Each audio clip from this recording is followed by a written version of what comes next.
Welcome to the EFCA Network podcast, where our mission is to spread encouragement and best practices among the Evangelical Free Church and our movement. I'm joined today by Tammy Metters, one of my teammates on the network board, and then my friend Mike Whalen, who is a CPA and a tax accountant, and he has helped me many times. I think, Mike, you have to remind me when we started. I feel like you helped me way back when I was a youth pastor, and you have to remind me even how we connected and stuff. But Tammy set up this episode as we're going to talk a little bit about taxes and housing allowance and some of the nuts and bolts of this. So bring us into your experience and some of the questions you had.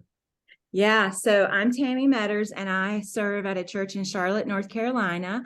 And after I became licensed through the EFCA, then I was eligible to receive the housing allowance. And then it just started this very bumpy journey for me, figuring out how much to estimate for housing allowance, all of the different tax things, finding someone, a tax accountant who was familiar with a housing allowance and the designation of clergy. So for me, it was really bumpy.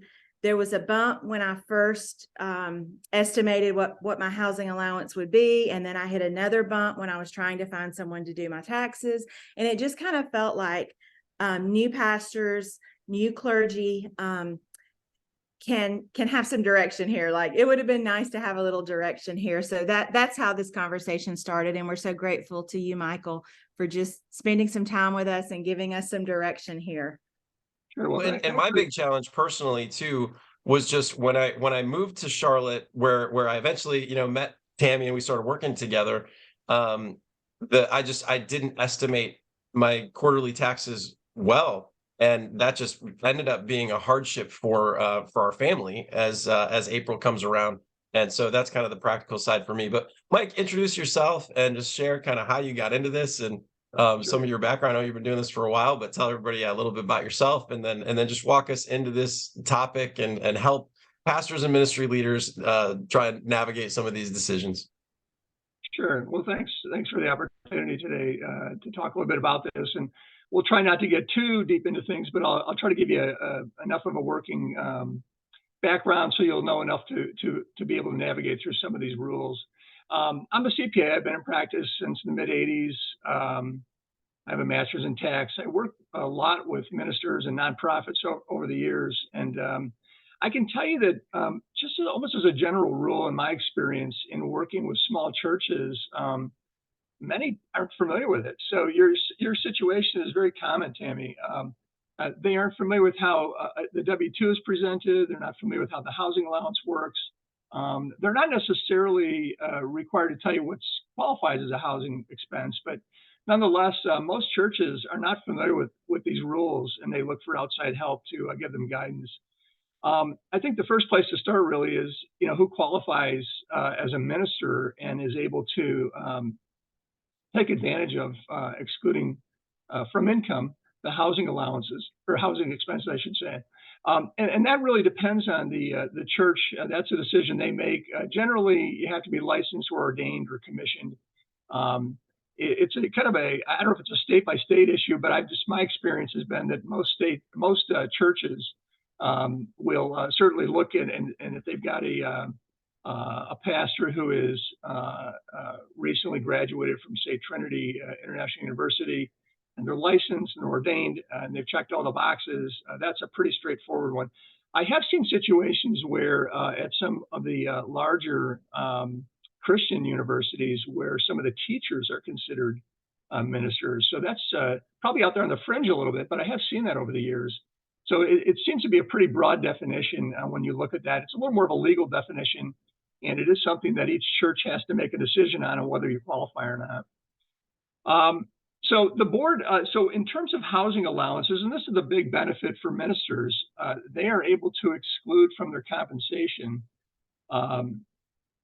anything that is spent on and we'll get into this in a minute in terms of what qualifies as a housing expense. Any qualified housing expenses can be excluded from their compensation. So, for example, if a pastor is receiving $50,000 in overall compensation, a portion of that can be allocated to housing expenses. And if that's done, that's a big benefit for the minister, especially if you have a spouse that's working. You're able to take a good chunk of your income and not pay federal or state tax on it. it is still subject to self-employment tax. So that is something that's in play, and we'll talk a little bit about that in a minute. But the first step involved with the church board is designating a portion of your compensation, and it has to be done up front. And this is always the tricky part because, you have a general idea what your mortgage payments are, what your utilities are, your home insurance, and so forth. But you didn't know you were going to buy a big refrigerator or a big ticket expense item later in the year. That's the problem. You have to kind of figure all that out ahead of time. It's similar to some of these flex spending accounts where you've got to decide how much you're going to spend up front. If you don't spend it, you lose it. That's kind of the concept of it. Generally speaking, it's a good idea to overestimate, because if you decided to designate, let's say, 20,000 of the $50,000 compensation in my example as a housing allowance, if let's say you only spend 15 of that, the other 5 is taxable, and that's okay. So it's better to overestimate rather than underestimate. You have to be reasonable about it. And the reason why you have to be reasonable about it is because you just can't say, I'm going to spend $50,000 in housing expenses. The reason for that is the rules are that you can only designate on your tax return what is either what you actually spend or the fair market value of renting your house, or the amount that was actually designated. So those three items, you get the lower of those 3. So if, for example, it's $10,000 is what you can rent your house out for, $10,000, you actually designated 12, and you actually spent 15. Well, you can only deduct the lower of those 3. The $10,000 is the fair market value of the rent of your home. So just kind of keep that in mind. I would say that generally speaking, that doesn't become a problem. So yeah, Tammy. Does the fair market value to rent your home also include the furnishings? Yes. Okay. Yeah. So you have to look at it, and that's kind of hard. That's one of those things that's a little hard to figure out. You might have to get a realtor involved. I would say in practice, most ministers don't have an issue with this. It usually ends up just being what was designated versus what did you actually spend. So it's usually not an issue for them from that standpoint, but that's just something to keep in mind. I think sometimes that is not mentioned. I would say probably generally speaking, it's not mentioned. In my experience, most ministers have not heard of that particular rule. But again, the challenge up front is just trying to figure out what you're going to be spending on your housing allowance.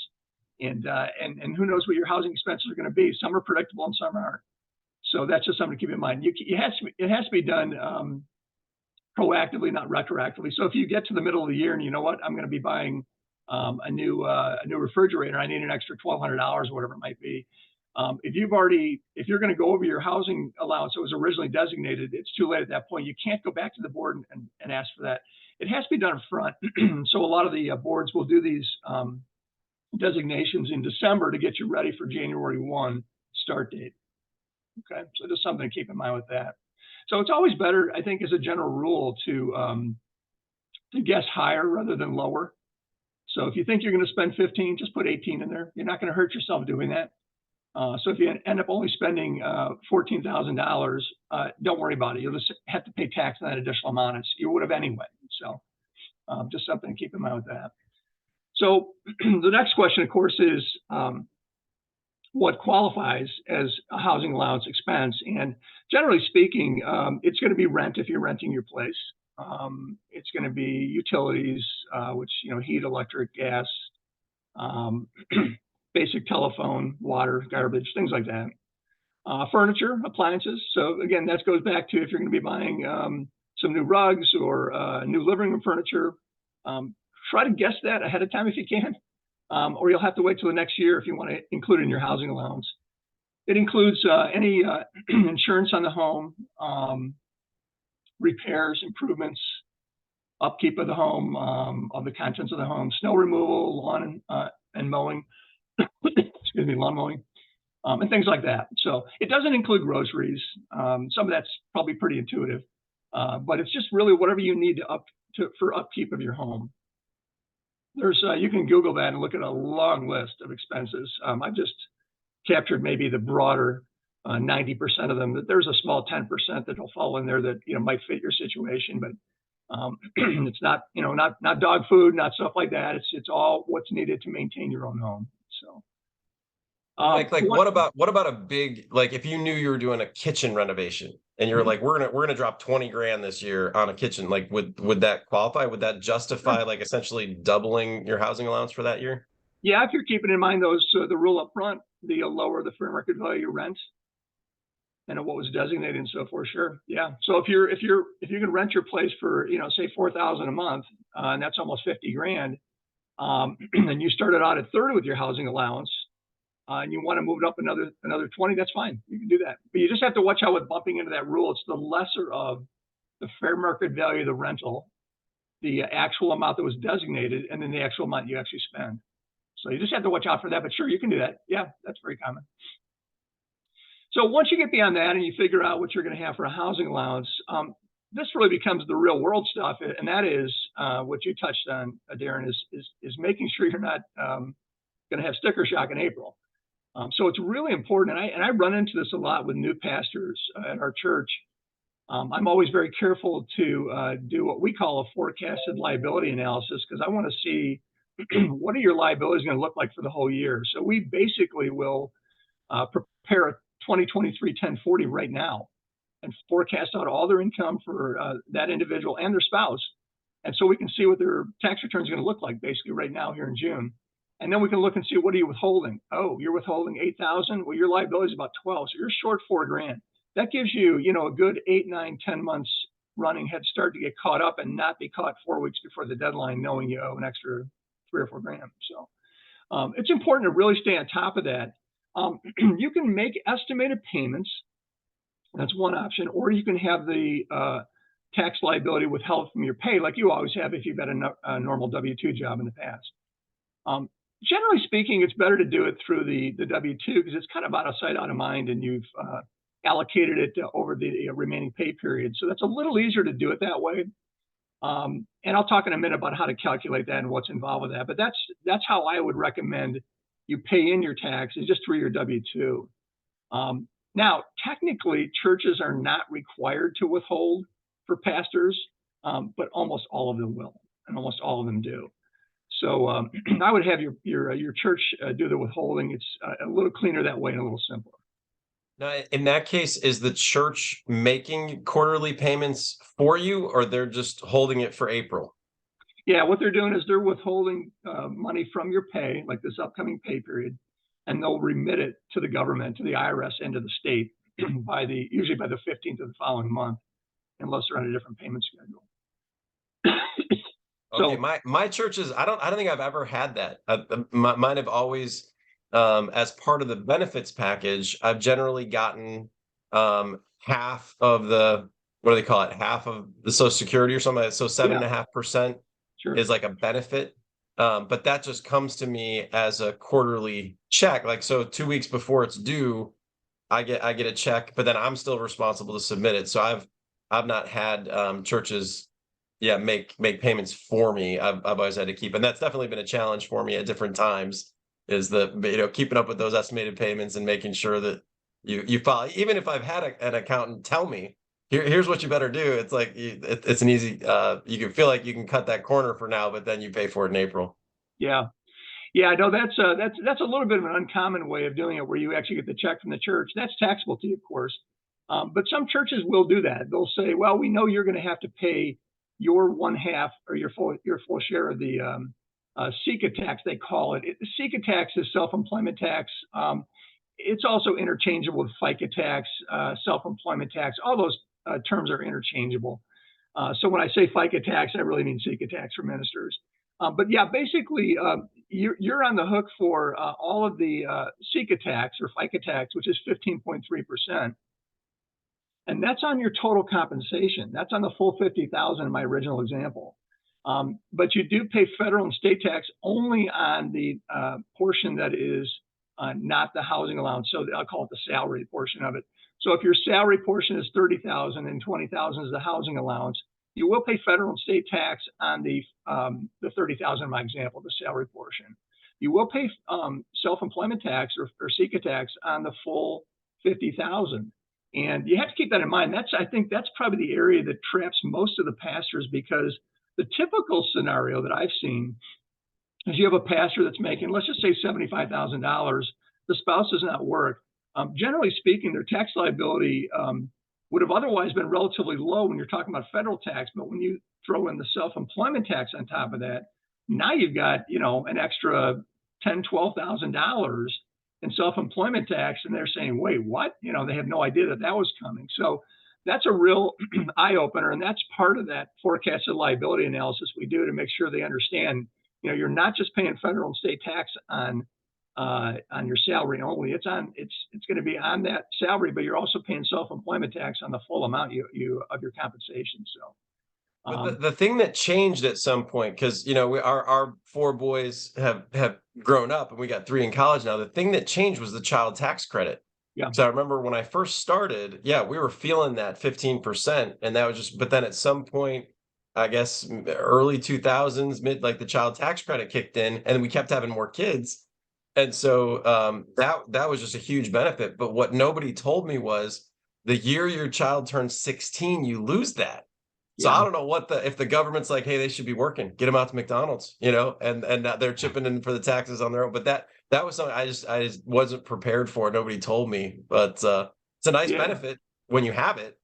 Yeah, But I would generally say that most ministers have very, very low federal tax liability, if not zero, because the child tax credit wipes that out. That's generally speaking. And by the way, I'll throw in here at this point too that if you have an IRA, an existing IRA, a traditional IRA, and you're in that situation where you have no tax liability, federal tax liability I'm talking about now, not including self-employment tax, you have no tax liability, you ought to be thinking about doing a Roth conversion.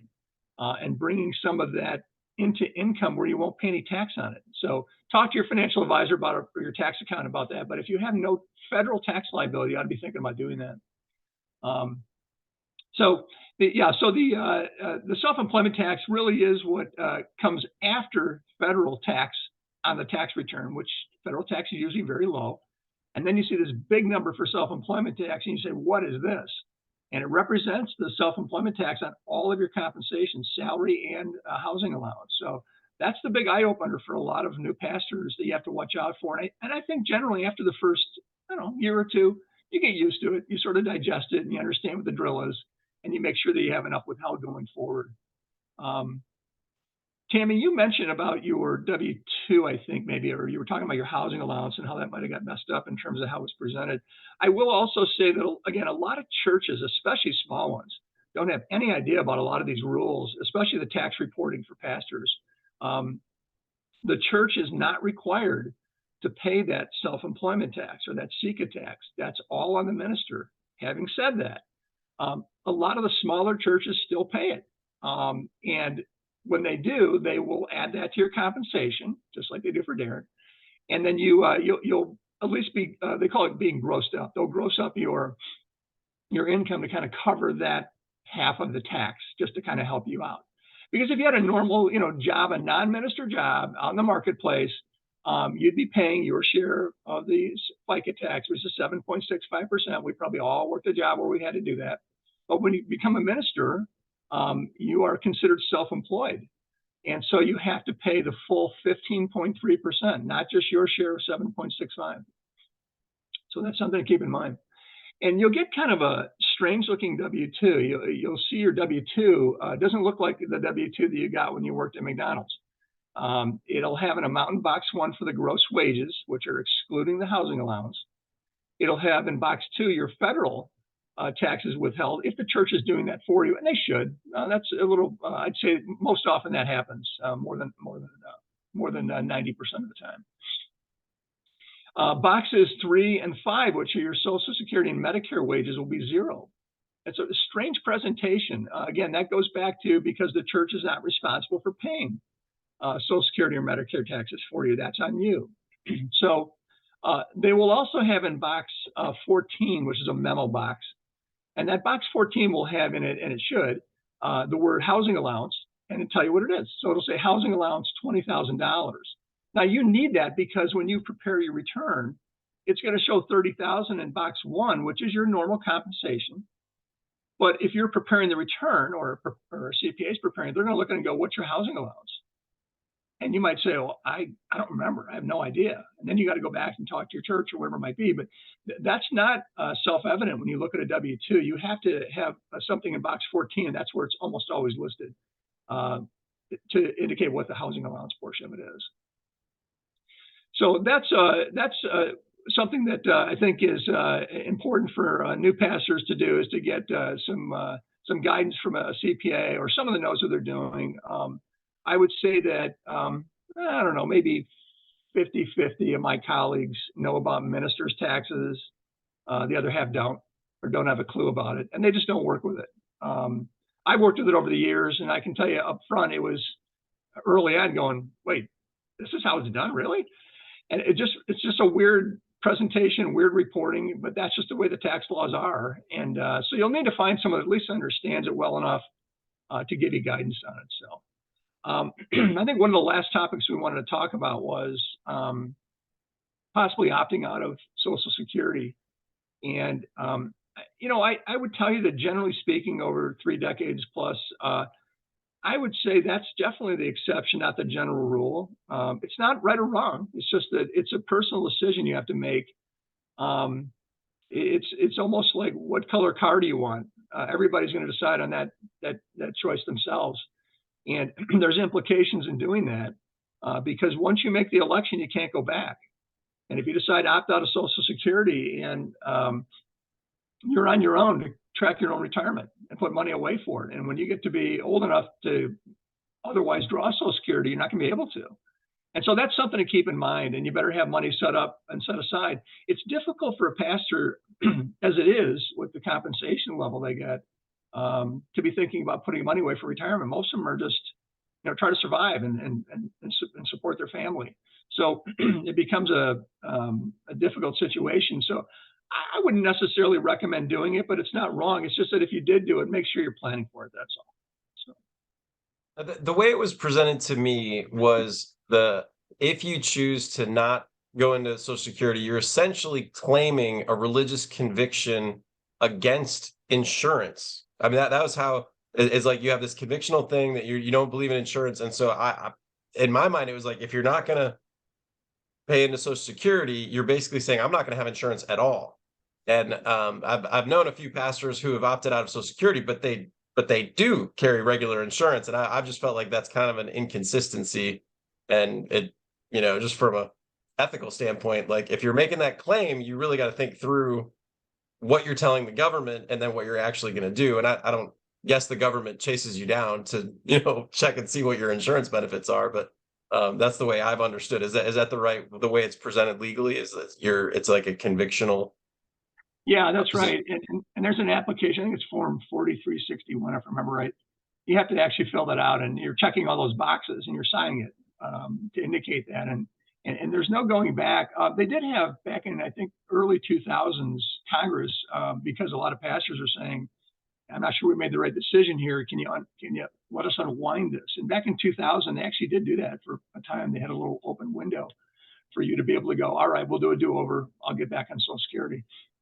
And they talked about it recently in the past few years, but to my knowledge, nothing's open right now to be able to do that. So that's just something to keep in mind. Again, it's not a right or wrong thing, but I would just say that most don't do it.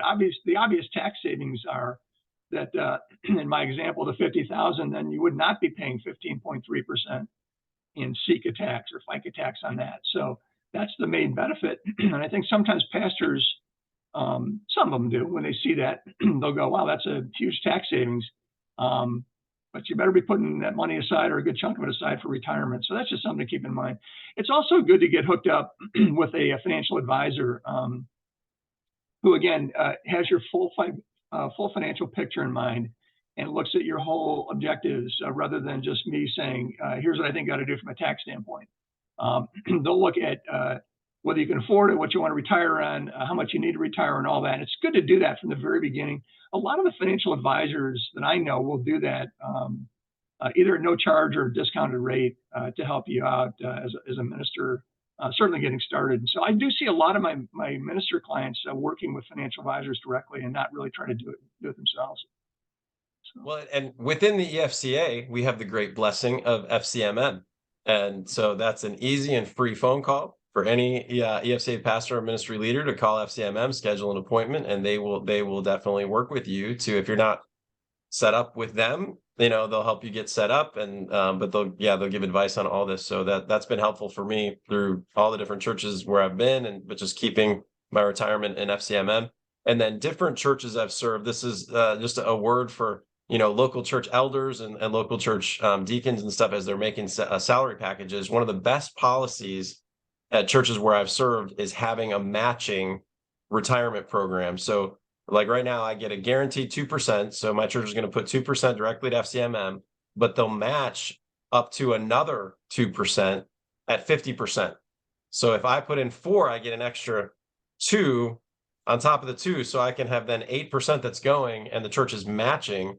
And so that's just a huge incentive. And it's one of those like, man, if I could rewind, that's what my FCM advisor would say. If I could rewind and having started doing that when I was 22 and just starting, like, okay, but yeah, that's my little exhortation to churches and pastors, just start thinking about retirement right away. Pastors are hugely guilty of just not planning that far in the future. So yeah, that's what I see on W-2s as well. It's a great idea. It's a great point there. And I think that if your church offers a 403B plan, even if they don't, you should tell them to offer it. It really costs them nothing to do that, or very little.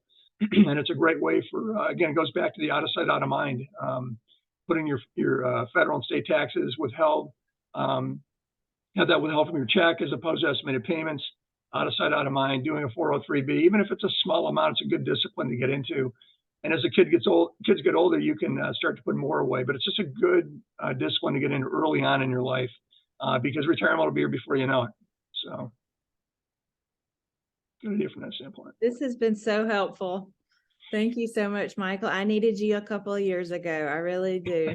I really did. That would have been a much smoother process for me. So thank you so much for giving your time today. Sure, happy to help out. And Mike, where would you send someone to get more information? Well, I think, if you can find someone local in your church, it seems like every church is going to have a CPA working there, or a tax preparer.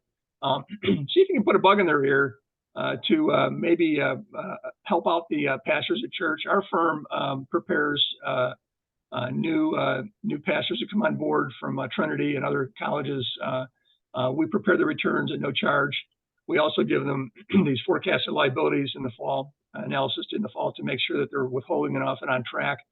And so if you can find someone in your church that will do that at no charge, or maybe put a bug in their ear and say, hey, maybe as a part of your ministry, you can do tax returns for these 2 or 3 pastors in our church. And maybe that's a good way to do it. So that's one place to start.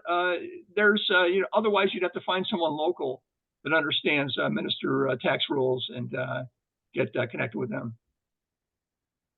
And there was a website you mentioned before we started recording, clergy something. Yeah, there's Clergy Financial up in Minnesota. I've used them before for some advanced tax issues that are related to ministers, and I found them to be very, very experienced. They know what they're doing. I think their rates are pretty reasonable in terms of like an hourly consultation rate. So if you've got questions, you can call them up. My questions usually are, a 2-minute question, but I pay for the full hour. But they're very good. And so that's it's up, and you can just Google it, Clergy Financial up in Minnesota. And again, there's a lot of them out there. So if you just Google minister assistance or minister tax preparation, I'm sure you'll get, dozens of hits. But finding a local person that knows minister tax issues is usually the best route to go if you can do that, because then you develop a personal relationship. That's what I've done. I've been fortunate to have guys like you, directly just say, hey, give me your stuff, and that that's helpful. But yeah, I have a CPA in my church who helps me down here, so that's helpful. But and then the other thing that we ran into as a benefit, child tax credit, that goes away. Kids turn 16, but the college expense thing, I don't know what that's called, but that's been super helpful for us with three kids in college. Right. That's helped defray a lot of those costs in this stage of life. That kind of comes in and sort of replaces that for you, the child tax credit. The child tax credit actually just is reduced. It doesn't go away, at least at this point in the tax law. The 2021 tax year was a very generous child tax credit, and it was reduced in 22. And they're talking right now, actually, in Congress of in the new tax rules that will come out this year of maybe going back and increasing that again to as a bargaining chip for the Democrats versus what the Republicans want. So it's possible that might get increased again this year. But yeah, you're right. The education credit comes in, and that's where you have to be careful, because when that goes away, when your child is 21, 22 years old, you got to be careful, because you're going right back and you're going to lose, $1,500, $2,000, depending on how many kids are in college. That's a big chunk of money. So just keep that in mind as well. Yeah. We do. Lord willing, we have 2 graduating. And I assume that's a college thing. So grad school, they're not going to help with that, right? Right. Yeah, there's a different credit for it, but mostly the bigger credit is for the American Opportunity Tax Credit. Yeah. Very good. Well, thanks so much, Mike. We really appreciate you taking the time and sharing with us. And on behalf of Free Church pastors everywhere, we're grateful for good tax advice. So Sure. good. Tammy, thanks for chiming in on this topic. And keep an eye on the EFCA Network podcast for future episodes like this. Thank you.